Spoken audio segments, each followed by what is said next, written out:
Ya, halo pemirsa, apa kabar Anda hari ini? Langsung dari studio IDX Channel Jakarta, saya Prasetyo Wibowo kembali hadir dalam Market Review, program yang mengupas isu-isu yang menjadi penggerak ekonomi di tanah air. Live streaming kami bisa Anda saksikan juga di idxchannel.com dan langsung saja kita mulai Market Review selengkapnya.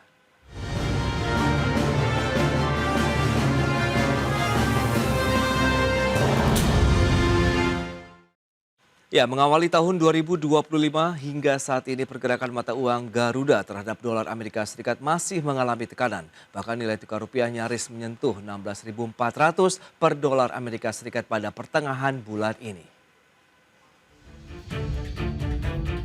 Depresiasi nilai tukar rupiah terhadap mata uang dolar Amerika Serikat yang terjadi sejak tahun 2024 masih berlanjut hingga tahun 2025 ini. Setelah bertahan di level 15 ribuan per dolar Amerika, mata uang Garuda akhirnya kembali menembus angka 16.000 rupiah pada pertengahan bulan Desember 2024 yaitu 16.019 rupiah.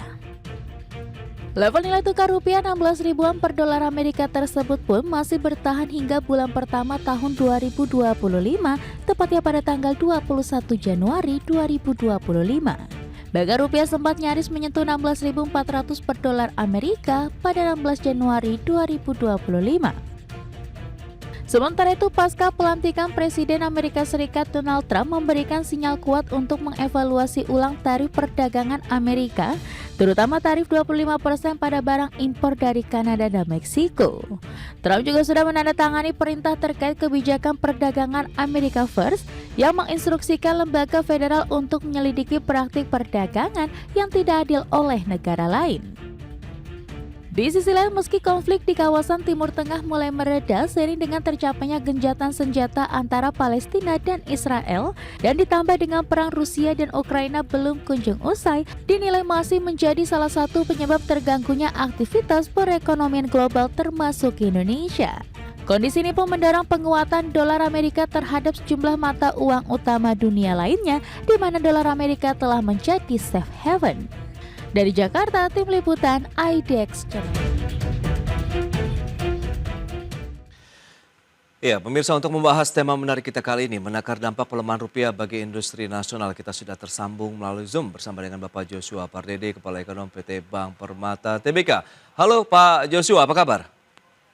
Kabar baik Mas Pras. Baik, terima kasih Pak Joshua atas waktu yang disempatkan dan sudah bergabung juga ini Pak Ajib Hamdani, analis kebijakan ekonomi dari Asosiasi Pengusaha Indonesia Apindo. Halo Pak Ajib, apa kabar Pak? Sangat baik Mas Pras. Baik, terima kasih juga atas waktu yang disempatkan dan berbicara terkait dengan pelemahan nilai tukar rupiah ini menarik Pak Joshua. Mungkin bisa direview terlebih dahulu nih terkait dengan pergerakan rupiah saat ini terhadap dolar Amerika Serikat. Seperti apa sih kondisinya? Tekanan kemungkinan masih akan terus berlanjutkah atau ada potensi lagi rupiah bisa perkasa? Ya, jadi kalau kita mengevaluasi kinerja rupiah di tahun lalu, rupiah memang bersama mata uang global ya, secara umum memang mengalami pelemahan.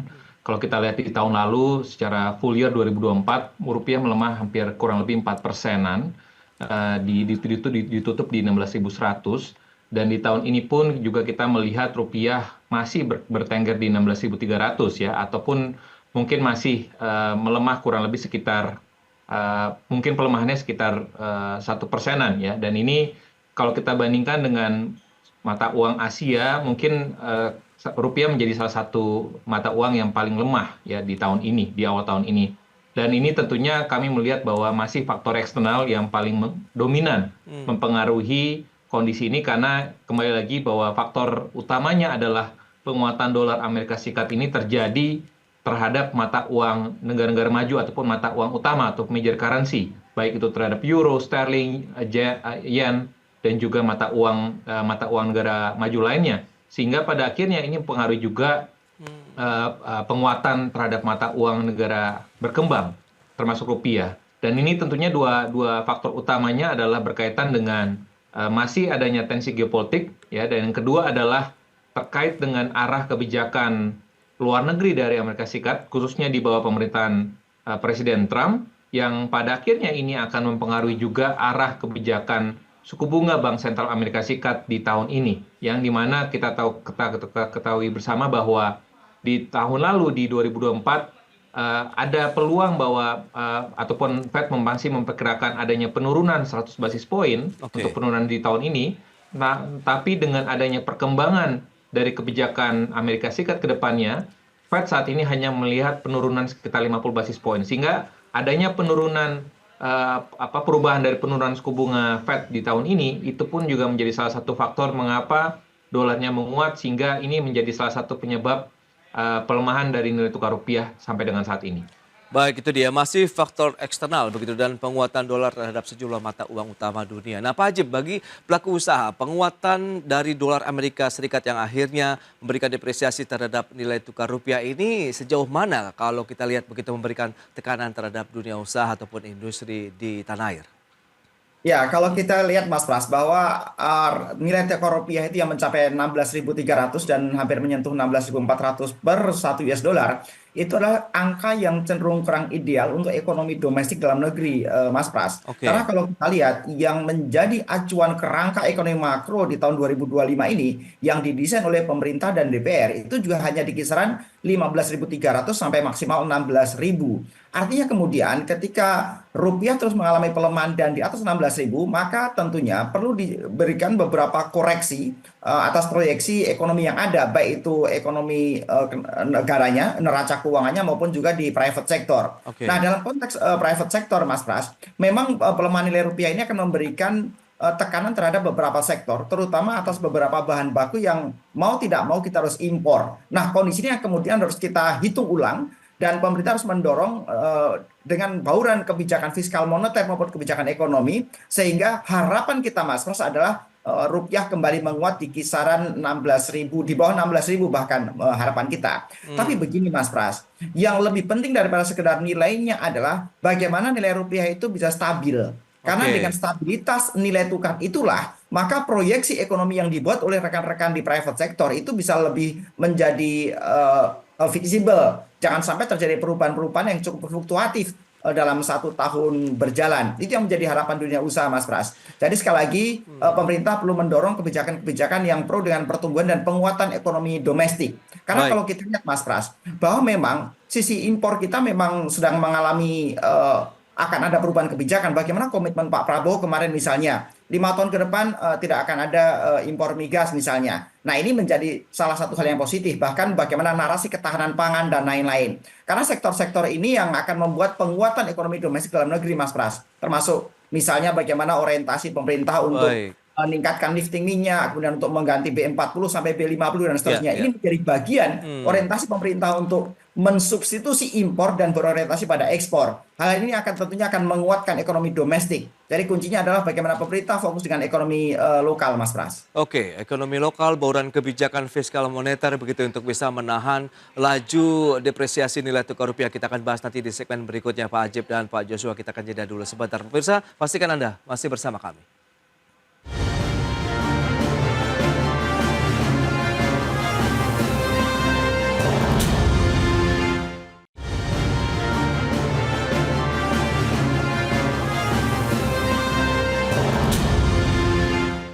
Ya, terima kasih Anda masih bergabung bersama kami dalam Market Review. Pemirsa, berikut ini kami sampaikan data untuk Anda terkait dengan pergerakan suku bunga acuan Bank Indonesia, BI Rate begitu ya. Memang menjadi concern dan domain dari Bank Sentral begitu untuk bagaimana melihat dan mencermati pergerakan nilai tukar rupiah dan juga pergerakan inflasi. Ini dia, 5,75% pergerakan BI Rate pada 15 Januari lalu yang sudah diputuskan oleh Rapat Dewan Gubernur Bank Indonesia. Berikutnya pergerakan inflasi. Seperti apa pergerakannya secara bulanan maupun tahunan? Seperti yang bisa Anda saksikan pergerakannya. 1,57% di bulan Desember. Kita lihat pergerakan secara tahunan, sementara bulanannya menguat sekitar 0,44%. Ya, kalau kita lihat month to month ataupun year on year-nya sudah ada kenaikan dibandingkan dengan bulan sebelumnya. Dan selanjutnya PMI Manufaktur Indonesia menjadi concern juga dari pemerintah dengan beragam kebijakan-kebijakan yang sudah dilakukan. Begitu memang beberapa waktu sebelumnya sampai dengan November masih berada di level kontraksi. Meskipun di bulan Desember sudah ada kenaikan lagi ya. Sudah berhasil rebound lagi PMI Manufaktur Indonesia ke 51,2. Jadi memang sudah kembali lagi ke level ekspansi. Dan berikutnya bagaimana dengan pertumbuhan ekonomi Indonesia sampai dengan kuartal 3 2024. Ini dia trennya. Di kuartal 1 2024 5,11%, kuartal kedua 5,05% dan kuartal 3 4,95%. Baik, kita akan lanjutkan kembali perbincangan bersama dengan Bapak Joshua Pardede, Kepala Ekonom Bank Permata Tbk, kemudian Bapak Ajib Hamdani. Beliau adalah analis kebijakan ekonomi Apindo. Baik, mencermati beberapa data yang sudah disampaikan Pak Joshua, lantas bagaimana dengan upaya Bank Sentral, kemudian bauran kebijakan yang diharapkan pelaku usaha seperti Pak Ajib sampaikan begitu, bahwa kebijakan fiskal moneter ini harus saling bersinergi nih untuk menjaga stabilitas nilai tukar rupiah, Pak Joshua. Ya, jadi kalau kita melihat kebijakan Bank Indonesia di RDG bulan Januari ini, di mana Bank Indonesia menurunkan suku bunganya 20 basis point menjadi 5,75%, saya meresponnya itu dengan respon baik ya, karena kondisi pertumbuhan ekonomi pun juga saya melihat bahwa dengan adanya penurunan suku bunga ini, di satu sisi yang akan bisa mengakselerasi pertumbuhan ekonomi karena akan mendorong pertumbuhan kredit ya, harapannya seperti itu. Karena kalau kita melihat dari sisi permintaan, fenomena yang terjadi belakangan ini adalah kelas menengahnya mengalami pelemahan, sehingga memang penurunan suku bunga ini saya pikir keputusan yang tepat. Ya, meskipun dan di sisi lainnya pun juga Bank Indonesia mengisyaratkan ya bahwa respon untuk menjaga stabilitas pun juga akan terus dilakukan, stabilitas rupiah ya, dengan melakukan triple intervention, lalu juga dengan berkoordinasi, dengan bersinergi dengan pemerintah ya, misalkan dengan utang jatuh tempo pemerintah yang dimiliki oleh Bank Indonesia, yakni dalam rangka PEN, penanganan ekonomi nasional, yaitu dengan obligasi pemerintah yang dimiliki oleh BI, ini akan dilakukan debt switch. Itu yang pertama. Yang kedua juga adalah sinerginya adalah dengan Bank Indonesia pun juga akan masuk di secondary market gitu ya. Dan ini saya pikir menjadi langkah-langkah yang akan menjaga stabilitas di pasar SBN dan pada akhirnya ini akan juga menjaga stabilitas di nilai tukar rupiah. Dan di luar itu pun juga tentunya kami melihat bahwa Bank Indonesia akan, sekalipun memang dari sisi intensitasnya mengalami penurunan ya dalam hal SRBI, tapi ini pun juga instrumen SRBI ini pun juga masih menjadi salah satu instrumen yang diharapkan bisa menyerap ataupun bisa menarik dana investor asing. Karena kalau kita melihat di tahun lalu sendiri, kenaikan kepemilikan investor asing di SRBI itu hampir 10 billion US dollar. Oke. Jadi tentunya itu menjadi salah satu harapan untuk bisa mendorong ataupun menjaga peningkatan dari sisi cadangan devisa. Dan tentunya dari sisi kebijakan fiskal ya, tentu tadi saya sepakat dengan Pak Ajib bahwa bagaimana kebijakan pemerintah ini bisa memanfaatkan ya momentum-momentum dengan adanya penguatan dolar ini, misalkan ya, selain tadi untuk mendorong ekspor, tentunya kita juga pemerintah bisa memberikan insentif lebih lagi, misalkan untuk sektor pariwisata, karena kondisi dengan adanya pelemahan ataupun penguatan dolar ini bisa kita manfaatkan untuk bisa menggerakkan sektor pariwisata agar wisatawan mancanegara ini berdatangan masuk ke Indonesia, karena tentunya akan lebih banyak lagi wisatawan masuk datang ke Indonesia, dan ini pada akhirnya akan bisa mendatangkan devisa dan juga mendorong pelaku UMKM di dalam negeri gitu ya. Jadi saya pikir kebijakan-kebijakan seperti pemerintah ini tentunya akan bisa dan ini di sisi lainnya ini akan bisa menciptakan lapangan pekerjaan ya, karena kalau kita bicara UMKM, sektor pariwisata, ini saya pikir menjadi salah satu jalan keluar di tengah kondisi manufaktur, beberapa sektor manufaktur yang saat ini sedang mengalami kondisinya tidak mudah ya, dengan kondisi sektor pasar globalnya sedang juga mengalami pelemahan. Baik, Pak Joshua. Nah, Apindo melihat bagaimana Pak Ajib kalau misalnya dengan beberapa upaya yang sudah dilakukan tadi, penurunan suku bunga acuan, kemudian PMI manufaktur kita yang sudah kembali lagi ke level ekspansi, kemudian inflasi yang terjaga begitu, apakah bisa menjadi salah satu ya trigger juga nih untuk mendorong aktivitas dunia usaha ataupun industri Indonesia di tahun 2025 ini? Oke, menarik kalau menyimak paparan Mas Joshua tadi, Mas Pras. Saya akan menggarisbawahi beberapa poin. Satu, berbicara masalah moneter dulu. Oke. Sebenarnya begini, kalau secara teori ekonominya, seharusnya ketika pemerintah akan melakukan penguatan nilai tukar rupiah, seharusnya pemerintah itu menaikkan tingkat suku bunga acuan, biar terjadi capital inflow. Jadi biar bagaimana dana asing semakin banyak masuk ke Indonesia karena melihat bagaimana margin atau cost of fund-nya yang bagus dan tinggi. Itu secara teori ekonomi makronya, Mas Pras. Tapi kemudian kalau kita lihat ketika Bank Indonesia mengeluarkan kebijakan moneter dengan menurunkan tingkat suku bunga acuan sampai menjadi 5,75, berarti pemerintah ini fokus dengan penguatan ekonomi dalam negeri sebenarnya. Poinnya utama di situ. Ya, Karena pemerintah ingin lebih banyak likuiditas yang mengalir di sistem ekonomi keuangan Indonesia, dan kemudian apalagi ini bisa dilanjutkan dengan dan diikuti dengan adanya penurunan tingkat suku bunga kredit misalnya. Ini tentunya akan bisa menjadi lebih menyehatkan terhadap ekonomi domestik dalam negeri. Kemudian yang kedua berbicara masalah kebijakan fiskal. Dalam kondisi seperti sekarang, Mas Pras, idealnya adalah pemerintah lebih menekan defisit fiskal Indonesia. Problemnya adalah 3 tahun ke depan kita nggak bisa melakukan itu, di mana tahun 2025, 26, dan 27, utang jatuh tempo yang tadi juga disebutkan oleh Mas Joshua, ini sebagai bagian dari scaring effect dari pandemi kemarin. Karena dengan adanya program pemulihan ekonomi nasional, PEN tahun 2020, 21, dan 22 waktu itu, maka utang kita itu di atas 3% dari PDB. Nah, bleedingnya itu di sekarang, di mana 3 tahun ke depan kita itu utang jatuh tempo tidak kurang dari 800 triliun setiap tahun. Artinya, kalau kita mengharapkan kebijakan fiskal dengan defisit yang makin kita tekan, itu sepertinya akan sulit. Karena ruang fiskal pemerintah itu begitu terbatas. Harapan kita di kebijakan ekonomi. Karena ketika moneter dan fiskal sedang kurang mendukung, harapan kita di kebijakan ekonomi. Dan makanya kemudian kalau kita lihat, kemarin Menko Ekonomi Pak Erlangga Hartarto membuat kebijakan misalnya adanya dan devisa hasil ekspor itu ditahan selama 12 bulan atau 1 tahun untuk 100% atas DHE-nya.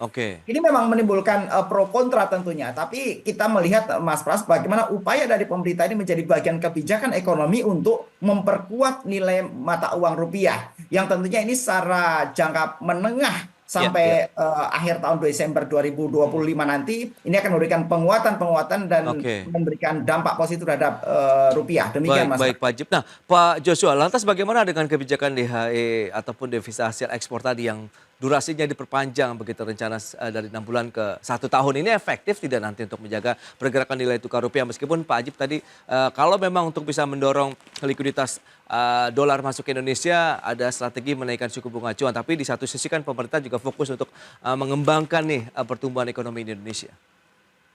Ya, sebenarnya memang kita masih perlu menunggu ya PP-nya seperti apa, karena the devil's on the detail. Artinya detail-detailnya dari insentif tadi yang disampaikan oleh Pak Ajib ini kita perlu tunggu ya, sejauh mana insentifnya yang akan diberikan oleh pemerintah. Karena kalau dengan kebijakan seperti saat ini, kalau berdasarkan diskusi dengan beberapa pelaku yang lainnya, khususnya di beberapa pelaku CPO, memang kalau misalkan 3 bulan saja itu memang ada tentunya ada kesulitan terkait dengan cash flow, karena ada beberapa pelaku usaha itu yang memang perlu ada untuk working capital-nya sendiri dalam rupiah ya, sehingga tadi mungkin ada yang memiliki keberatan, tapi dengan adanya misalkan dengan ada tambahan insentif, tentunya ini juga perlu ada sosialisasi yang lebih lanjut lagi oleh pemerintah, sehingga nanti pelaku usaha dalam hal ini eksportir pun juga memiliki pemahaman yang sama ya, bahwa dengan ada insentif ini tadi misalkan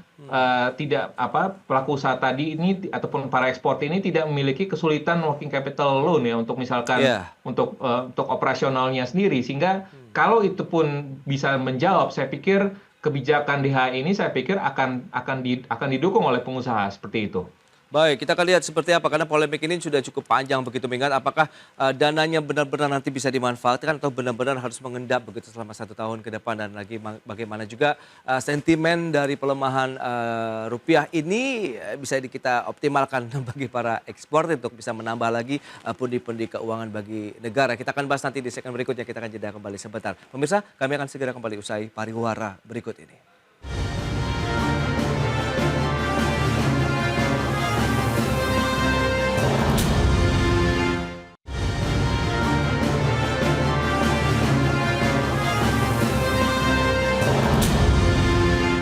Ya, terima kasih Anda masih bergabung bersama kami dalam Market Review. Dan Pak Ajib, lantas bagaimana dengan pelemahan rupiah begitu dan penguatan dolar Amerika Serikat terhadap sejumlah mata uang utama dunia lainnya, ini bisa dimanfaatkan juga oleh pemerintah bagi eksportir begitu Indonesia untuk bisa meningkatkan lagi devisa juga bagi negara, meskipun tadi ada kebijakan devisa hasil ekspor yang akan dipendam ataupun disimpan begitu selama 12 bulan. Silakan Pak Ajib.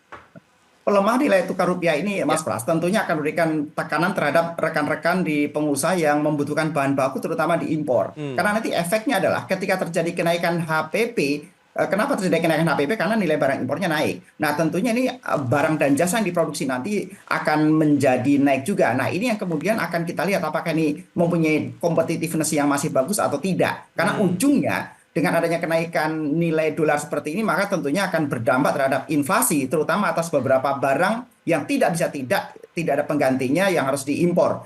Itu Oke. poinnya. Nah, sehingga kemudian secara makro bagaimana pemerintah seharusnya fokus dengan orientasi ekspor.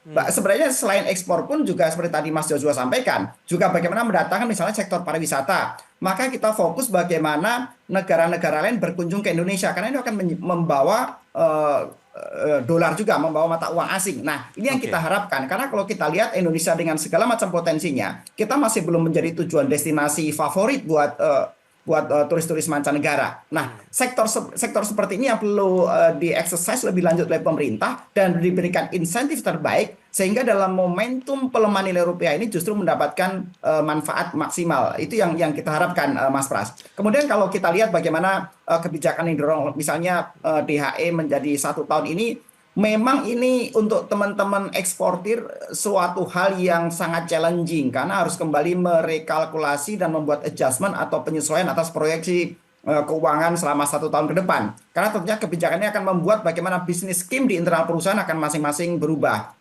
Tapi kalau Oke. kita lihat Mas Pras, bagaimana juga kebijakan eksternal juga akan berpengaruh. Di mana euforia sekarang Donald Trump dilantik, maka ini perkiraan kita juga Donald Trump akan fokus dengan penguatan domestik ekonomi di Amerika. Mereka kecenderungannya akan mengurangi pajak untuk produk domestik mereka dan kemudian menaikkan tarif terutama untuk negara-negara yang masih surplus dalam konteks surplus di kitanya ya, itu Oke. perdagangan. Karena kalau kita lihat perdagangan Indonesia dengan Amerika, Indonesia itu masih surplus tidak kurang dari 11 miliar US dollar. Nah, ini yang kita cermati, jangan sampai kemudian bagaimana kebijakan ekonomi luar negeri itu memberikan pengaruh terhadap neraca dagang Indonesia. Harapan Oke. kita adalah pemerintah tetap bisa fokus dengan penguatan-penguatan secara bilateral sehingga kita tidak hanya tergantung dengan Amerika, tapi kita bisa melakukan penguatan-penguatan secara dua negara dan Baik. termasuk penguatan dan meningkatkan manfaat kita dengan bergabung dengan negara BRICS misalnya. Karena Rusia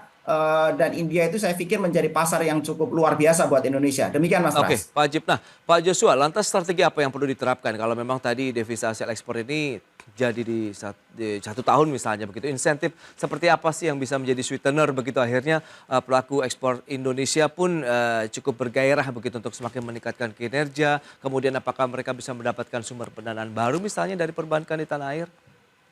Ya, saya pikir memang tentu insentif suku bunga itu sangat penting sekali ya untuk khususnya para pelaku usaha yang berorientasi ekspor. Oke. Dan tentunya lagi adalah memfasilitasi para UMKM untuk yang mau berekspansi di luar negeri ataupun untuk memiliki pasar ekspor itu untuk memiliki fasilitas ya. Ya. Dan mungkin di luar itu tadi menyambung terkait dengan BRICS ya. Saya pikir juga saya sependapat ya kalau kita bicara FTA ini kita masih belum memiliki FTA misalkan dengan Brazil, dengan South Africa, dengan Rusia. Kita baru memiliki FTA baru dengan China, dengan India gitu ya. Oke. Dan artinya kita masih memiliki ruang-ruang untuk adanya pasar ekspor yang baru ya. Artinya dengan adanya perluasan pasar ekspor itu, ini akan bisa memperluas juga ataupun membatasi penurunan misalkan perlambatan dari China misalkan di tahun ini. Dan di samping itu pun juga misalkan terkait dengan investasi itu pun juga menjadi salah satu opsi-opsi yang bisa kita tingkatkan. Nah, mungkin dari sisi pengusahanya, mungkin Bank Indonesia sebenarnya juga sudah melakukan edukasi ya terkait dengan local currency transaction. Artinya ini pun juga saya pikir perlu harus disuarakan ya. Artinya bagaimana perbankan ini bisa memfasilitasi agar para pelaku usaha ini khususnya para importir ya agar Ya. tidak pusing untuk memitigasi risiko nilai tukar dengan local currency transaction, artinya settlement-nya dengan nilai tukar lokal ya. Nilai tukar lokal artinya misalkan para pelaku usaha yang mendapatkan bahan bakunya dari China ataupun Tiongkok ya tidak lagi harus menukarkannya ataupun menukarkannya dengan dolar ya ataupun dengan ya misalkan dengan ya kita perlu hanya mitigasi risikonya dengan Chinese yuan misalkan seperti itu. Jadi artinya Ya. kondisi itu saya pikir ini produk seperti hedging ini saya pikir perlu harus juga disosialisasikan secara menyeluruh karena Oke. pada akhirnya ya para pelaku usaha ataupun pengusaha ini ya semestinya fokusnya pada risiko bisnis ya. Tapi kalau kita bicara kalau pengusaha pun juga ngurusin juga risiko-risiko pada nilai tukar itu kan akhirnya jadinya 2 kali pusingnya gitu ya. Tapi kalau misalkan Oke. risiko itu memang ya tadi ada produk hedging dan itu mestinya Iya, juga iya. harus bisa difasilitasi, meaning artinya cost-nya pun juga harus bisa terus Iya, ditekan iya. ya, sehingga tadi akan ada insentif buat para pelaku usaha, khususnya para importer tadi, agar tadi beban untuk melakukan hedging, untuk melakukan tadi local currency transaction itu Iya. agar semakin meningkat insentifnya seperti itu. Baik Pak Joshua. Nah, Pak Ajib, bagaimana dengan hedging? Apakah juga sudah banyak yang dilakukan oleh pelaku usaha, kemudian local currency yang juga dilakukan begitu dengan misalnya hubungan secara beberapa bisnis di lain, misalnya B2B begitu dengan negara lain, apakah sudah dilakukan, Pak? Ya, ini saya pikir menjadi bagian kebijakan Bank Indonesia ya, karena ini bagian dari kebijakan moneter. Ya, Dan kalau kita lihat memang kita sudah mulai melakukan itu dengan negara, misalnya dengan Korea Selatan, dengan kita lihat termasuk dengan Malaysia ya, dengan beberapa negara di ASEAN juga sudah dilakukan. oke. Harapan kita memang ini lebih berkembang ke negara-negara lain yang mempunyai volume perdagangan yang lebih tinggi, termasuk dengan China misalnya, dengan India dan lain-lain. Jadi ini bagian dari program dedolarisasi sebenarnya, mengurangi ketergantungan kita terhadap Oke. dolar. Dan ini memberikan efek positif, yaitu kita tidak perlu mencari dolar ketika bertransaksi dengan negara yang mata uang aslinya juga bukan dolar. Nah, ini kan berarti tidak akan menambah demand-nya. Seperti tadi Mas Joshua sampaikan, ketika dengan China, ya udah kita cukup dengan mata uang mereka aja, selesai dengan itu. Sehingga kita tidak perlu mencari dolar untuk transaksi yang sebenarnya di negara tersebut juga bukan menjadi mata uang utama. Itu yang Ya, menjadi ya. harapan kita.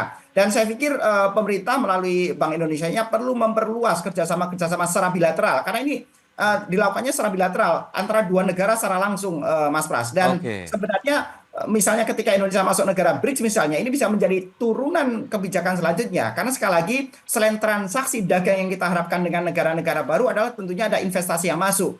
Karena kalau kita lihat, Pak Prabowo ini kan mempunyai target yang begitu ambisius, di mana 5 tahun ke depan investasi masuk ke kita tidak kurang dari 13.000 triliun. Nah, ini kan membutuhkan sebuah pola-pola kerja kenegaraan secara bilateral yang intensif, Mas Pras. Dan saya pikir kalau sampai investasi dalam angka begitu masuk dalam 5 tahun ke depan sebesar 13.000 triliun, maka Ya. tentunya akan membuat nilai rupiah lebih bagus, lebih stabil dan meningkatkan perekonomian dalam negeri. Demikian Mas Pras. Baik, itu dia. Berarti memang tantangannya masih ada meskipun beragam upaya strategi yang sudah diterapkan begitu. Tapi kita akan lihat semoga dari upaya-upaya yang dilakukan pemerintah sendiri begitu maupun dunia usaha bisa menahan pelemahan nilai tukar rupiah sambil kita menantikan bagaimana kebijakan lagi negara-negara maju lainnya termasuk Amerika Serikat begitu dengan terpilihnya Donald Trump begitu ya akan memimpin Amerika Serikat ke depan. Baik, Pak Joshua, Pak Ajib, terima kasih banyak atas waktu sharing dan update yang sudah Anda berikan kepada pemirsa pada hari ini. Selamat melanjutkan aktivitas Anda kembali. Salam sehat, sampai berjumpa kembali. Terima kasih Pak Joshua, Pak Ajib. Terima kasih. Sama-sama Mas Pras. Ya, pemirsa jangan beranjak dari tempat Anda karena sesaat lagi kami masih akan kembali dengan tema menarik lainnya terkait dengan pemerintah optimistis tidak impor BBM dalam waktu 5 tahun.